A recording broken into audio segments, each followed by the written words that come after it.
Charles Babbage was the only child of a tyrannical London banker, a bully at home.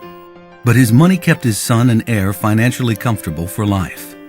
Cambridge educated in mathematics and supremely self-possessed, Charles became an iconoclastic writer and habitual inventor. In 1832, the drawing room of his London home became a showcase for demonstrations of a small section of his difference engine, a far from finished device by which he intended to revolutionize calculation by mechanizing it. At his soirees, London's intellectual society watched what you see now. As Babbage cranked its handle, this machine produced a series of polynomial calculations that were repeatable and error-free. Most astonishing, it was automatic. Any of his illustrious guests might have operated the handle as well as Charles Babbage, perhaps the geologist Charles Lyell, or Charles Darwin, or Charles Dickens. Once set, the machine seemed able to proceed, to think on its own. But what was called the beautiful fragment of the machine Babbage had intended to build was all he ever finished of it.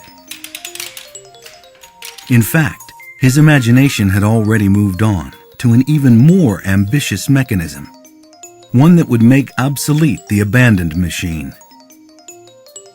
The analytical engine would be a general-purpose calculating automaton. For most of 30 years, he would revise and improve his notional design. Only a few partial sections of it were built, this one after Babbage's death by his son. The analytical engine was an ever-evolving machine. Each breakthrough elegantly drawn up, annotated to describe mechanical motions with a coding system that Babbage claimed was his finest invention. The analytical engine may be the most intricate operating mechanism ever fully realized with paper and imagination alone. In 1846, Babbage abruptly changed course. As if determined to make good on an old obligation, he worked for 2 years to complete a full set of drawings for difference engine number 2. It would require 8,000 parts, only a third as many as the first. He offered it to the government, but did not protest when it declined to build it, and the drawings were carefully put away. Eventually, they came from the Babbage estate to rest in the library of the Science Museum in London.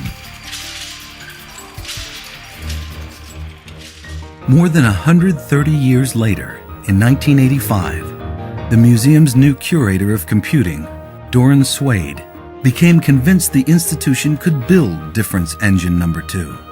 After all, with the intact drawings, it seemed feasible and within financial reach. It took 17 years and drama to rival Babbage's so long ago. And it works, just as Babbage designed it. Every turn of the engine's driving handle is carried through gears, cams, rods, levers, and springs to release and arrest precisely aligned number wheels. A helical arrangement of steel fingers continually pulls the register towers to find and perform the carrying of tens. In its continuing sweep upward, it is mesmerizing. The intricate printing section can be programmed for 1, 2, or 3 column output, for 2 font sizes at once, for variable margins and column gaps, even word wrap where necessary. It prints hard copy on paper and simultaneously impresses the same output into a tray of plaster to produce a stereotype, a mold for casting a full-page printing plate. When a tray is full, the printer pauses the entire machine. In the spring of 2008, a clone of DE2 commissioned by Nathan Myhrvold was completed at the Science Museum and shipped to California.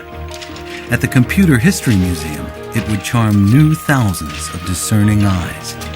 Today, the crotchety proud genius, who never managed to prove it during his lifetime, has a fair claim to honor as a pioneer in the history of intelligent machines. just as his parlor guests in 1832 suggested. His difference engine continues to inspire the admiration of his intellectual heirs, a celebrated and unique icon to chroniclers of computing. Charles Babbage, remember, never saw it, except in his stubborn, prescient dream.